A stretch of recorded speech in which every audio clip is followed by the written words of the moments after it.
નમસ્કાર. 3 ઓક્ટોબર 2025 શુક્રવારે સવારે 3:45 રાજકુમાર બુધ કન્યા રાશિમાંથી તુલા રાશિમાં પ્રવેશ કરશે, જે 24 ઓક્ટોબર 2025 સુધી રહેશે.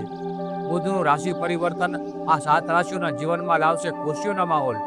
વ્યાપાર, સોશિયલ મીડિયા, ઇન્ટરનેટ કે બેંકિંગ સાથે જોડાયેલ બિઝનેસ હોય અથવા કોઈ પણ અભ્યાસ કરતા વિદ્યાર્થી હોય, આ લોકોને બુધ લાભ પાવવા જઈ રહ્યું છે. વાણિજ્ય સંબંધિત કાર્યોમાં જોડાયેલ લોકો, મેનેજમેન્ટ કે વકીલાત સાથે જોડાયેલ લોકોને બુધ સફળતા પાવવા જઈ રહ્યું છે. અવિવાહિત લોકોને વિવાહનો પ્રસ્તાવ મળશે. વ્યાપાર અને બિઝનેસ લગતી મનમાં ચાલતી ઈચ્છાઓ પૂરી થવા જઈ રહી છે.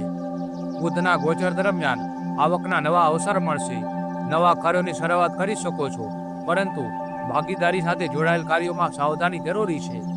આ ભાગ્યશાળી રાશિઓ છે: મેષ, મિથુન, સિંહ, કન્યા, તુલા, ધનુ અને મકર. બુધના સારા પરિણામ મેળવવા માટે બુધવારે ગાયને લીલું ઘાસ ખવડાવવું અને પક્ષીઓને દાણામાં લીલા મગ ખવડાવવા.